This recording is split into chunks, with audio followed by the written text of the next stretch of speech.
Àmọ́ kí gbogbo olólùfẹ́ ìkànnì Only Jesus TV a kú bí ojú ọjọ́ ti rí ní gbogbo ibi tí a wà pátápátá ní orílẹ̀-èdè Nàìjíríà àti ní United States, United Kingdom, káàkiri jákèjádò gbogbo àgbáyé.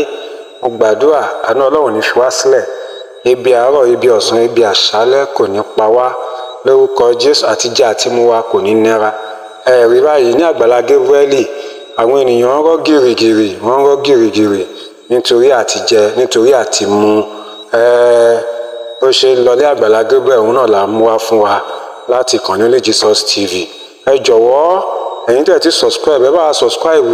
Ẹ jọ̀wọ́ láìsí ẹ̀yin kò sáwa. Ẹ jọ̀wọ́ bákan náà ẹ máa bá wa comment, ẹ máa bá wa share, ẹ máa bá wa like.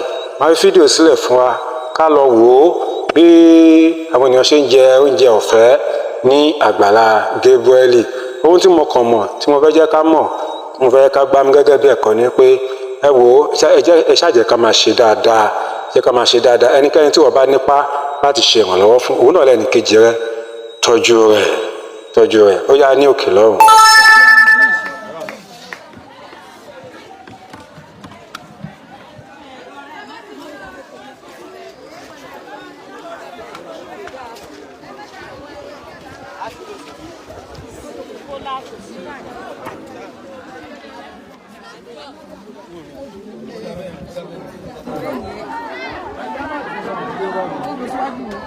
Ẹ máa wò yá yẹn o.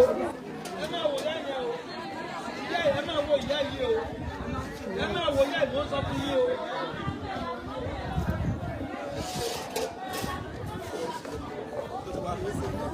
So God bless you, lovers.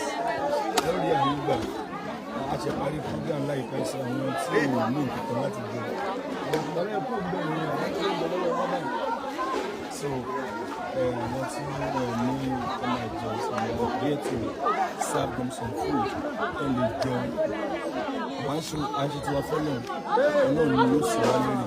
So, Ọlọ́run jẹ́ ń bì. Olúwa kó yẹ oúnjẹ sí mọ́. Àánú Ọlọ́run kó dapọ̀ mọ́. Àwọn jẹ́ àwọn dẹ̀ bẹ́ẹ̀ ni yóò rí. Jésù lọ. Ẹ̀dùn rẹ̀ bẹ́ẹ̀ ṣe dúró ìlú. Ọ̀rọ̀ àìpẹ́ bẹ́ẹ̀. So, láti ọmọ ìyọmọ ìfẹ́ ta ló ń bá wọn máa bọ̀ láàrin wọ́n máa ti ń gbé fún wa ẹ̀ máa gbàgbé ẹ̀ ló máa jẹ́ mẹ́rin. Ẹ̀yà tí wọ́n máa yára lọ́wọ́ fún àwọn ọmọ ẹ̀kọ́ lọ́nà.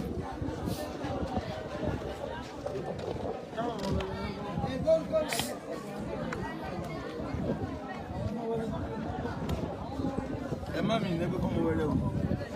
Ẹ báyìí kò fọ́ ọmọ máa jẹun. Àwọn àná àyẹ̀kọ́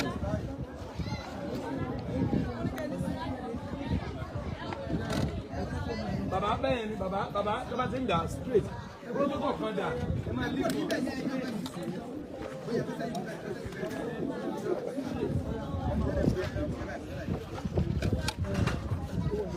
Ọmọ àti ń gbà kọ́ máa lọ bẹ́ẹ̀ yẹn. Senator B.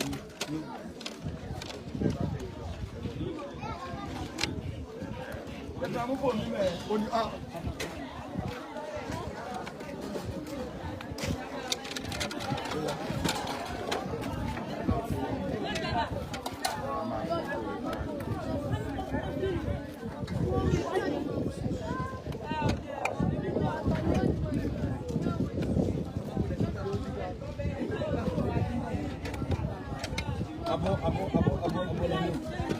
Níbo ni àjọkẹ́ yẹn wà ní ọmọ tó máa ń ṣe ti Peter kọ́ síbẹ̀ máa ṣe àwọn abọ́ yẹn omi ń bẹ̀ omi wà ń bẹ̀ yẹn máa ṣe.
Peter tó ń ṣe kiri à.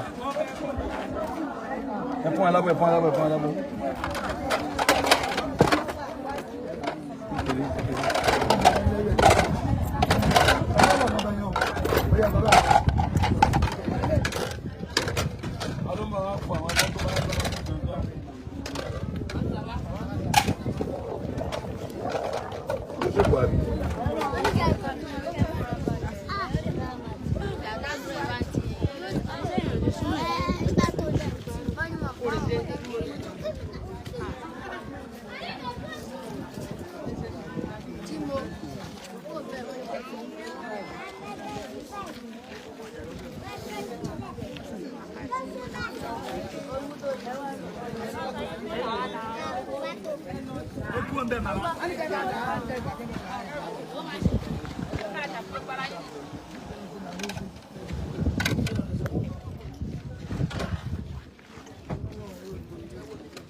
Àwọn olómọ wa ṣe mọ́.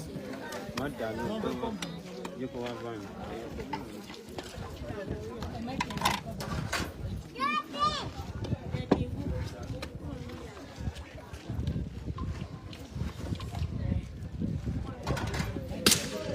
Fún mi lámọ́, má wòrán, má wòrán, má wòrán.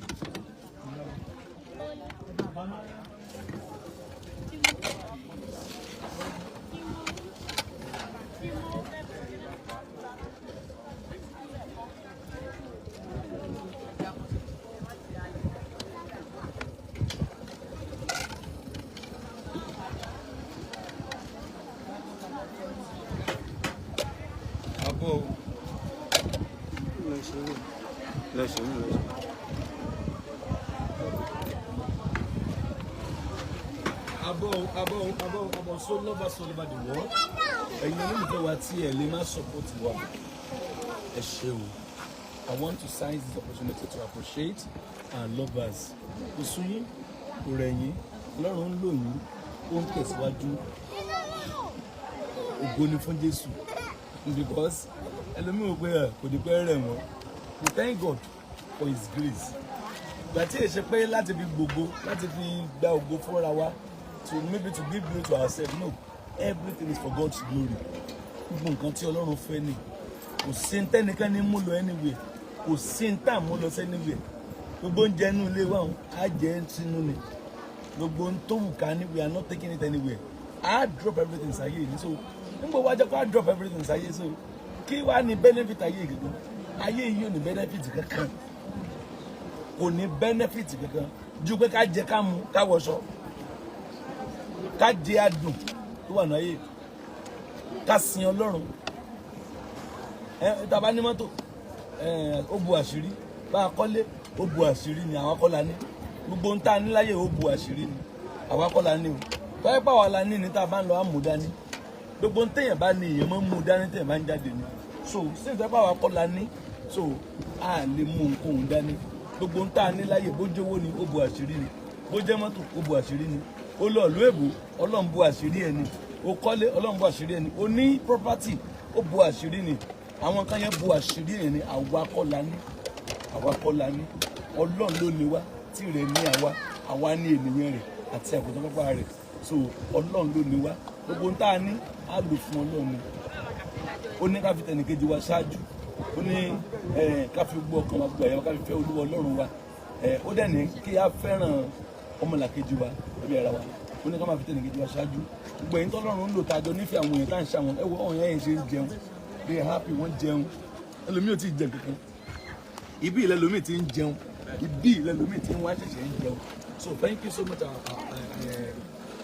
lovers. Ojú òní tí yìí o. Ẹ ṣé wa dúpẹ́ o. Ẹ ṣé o. Wọ́n bá táwa ní là ń ṣe yìí o. Wọ́n bá tá a ní. Wọ́n bá tá a ní ò yà ṣe. God be the glory. At least lọ́sẹ̀ àná 700-800 lórí oúnjẹ nìkan fún àwọn èèyàn ní every week we spend 700-800,000 for food owó oúnjẹ ní every week èmi gan jókòó pé olúwa ó ní kí ni ṣe ń ṣe ọlọ́run ní kí n ṣáà máa wò ó ọlọ́run tì wá lẹ́yìn kò jájẹ́ gbèsè àjẹnikẹ́ni lówó lọ fọ́lé ńlé lùyàn jìbìtì àṣẹ lọ ní ẹ lọ kó wá kábàá ọlọ́run ń ṣe lẹ́sọ̀ lẹ́rọ̀ pẹ̀lú ọwọ́ ọlọ́run ó ń ṣe ẹ̀yin náà lọ́run ń lò ojú òní tì yín ọ̀tá òní yóò yín ẹ̀ ní ṣubú ẹ̀ ṣe ẹ má fi wálẹ̀ o ìdájọ́ máa ṣe lọ ẹ̀wọ̀n òyìnbó ṣe ń jẹun.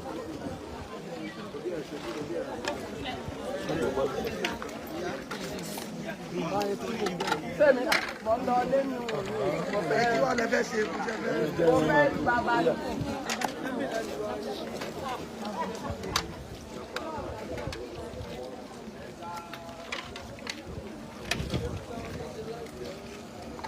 Ẹjọ́ kan ṣe tán ẹ bá tó a ṣe tán ẹ kó tán tó bá tó tán ní òògùn ọ́fíìsì ẹ bá yẹn bá tó tán ní òògùn.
Abọ́dà sábọ́ máa ń lẹ́jà rí.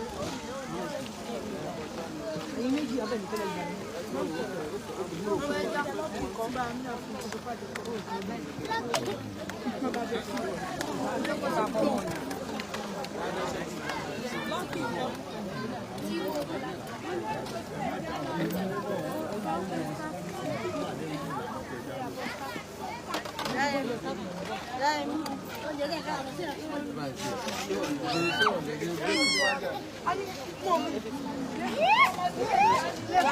àwọn èèyàn tó tó mọ̀ ọ́nà ẹ má tó wá ìlú oúnjẹ jù ẹ̀rẹ̀ ìgbò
Oya máa lọ, oya lọ jẹ.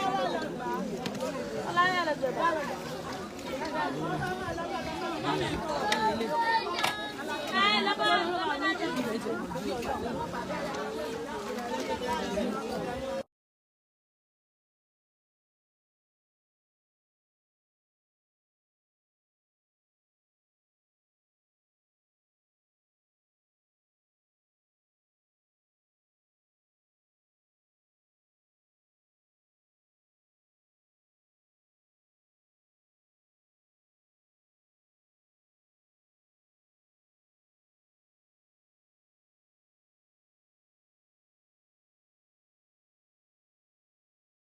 kúrò bẹ́ẹ̀ ẹni tó bá ti lè wá dúró wájú kó kúrò bẹ́ẹ̀ kẹ́ni bọ́ọ̀dù má dúró ní ẹ̀sán.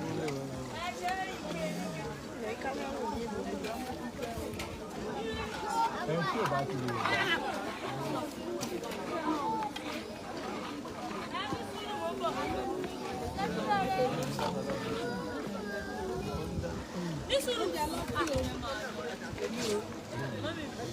Aboda.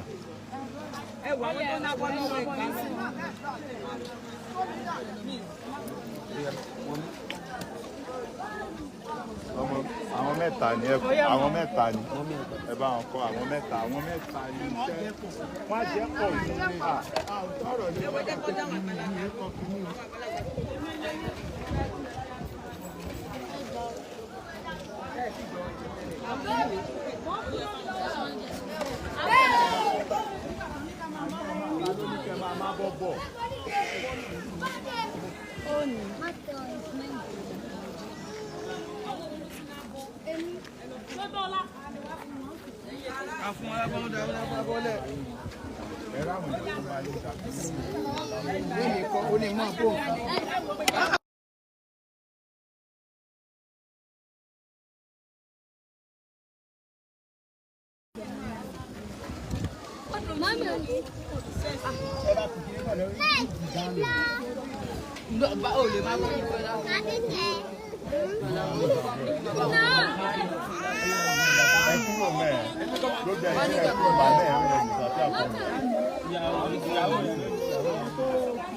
Èmi lélẹ́yìí tí wọ́n fún ọ lẹ́bà tí wọ́n bọ̀ bẹ̀rẹ̀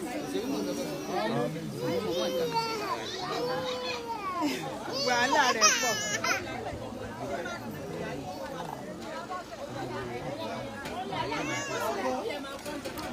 Wọ́n yẹn máa kọ́ jẹ fún mi. ẹ kúrò ń bẹ̀ yẹn ó yẹ kúrò ń bẹ̀ yẹn ẹ kúrò ń bí tẹ̀ wá yẹn ẹ kúrò ń bí tẹ̀ wá yẹn ó yẹ kúrò ẹ kúrò ń bí tẹ̀ wá yẹn.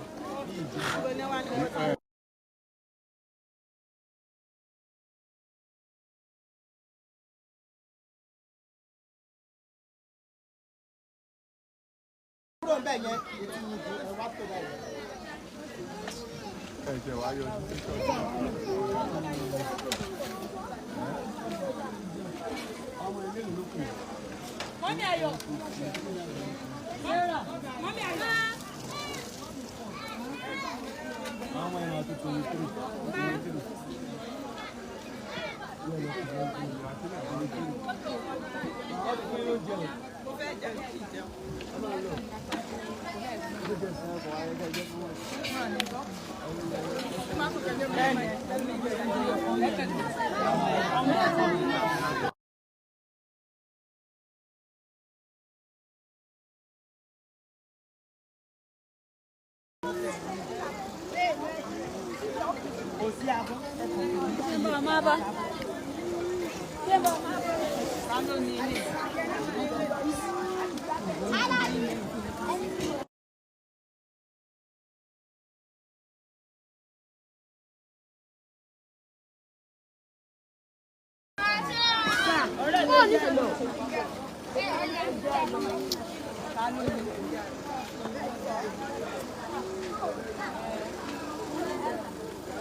Bon, ouais, bah.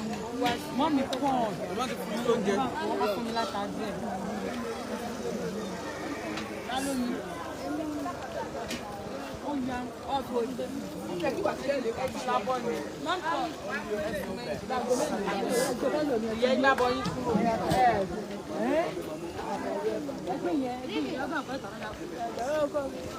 Là,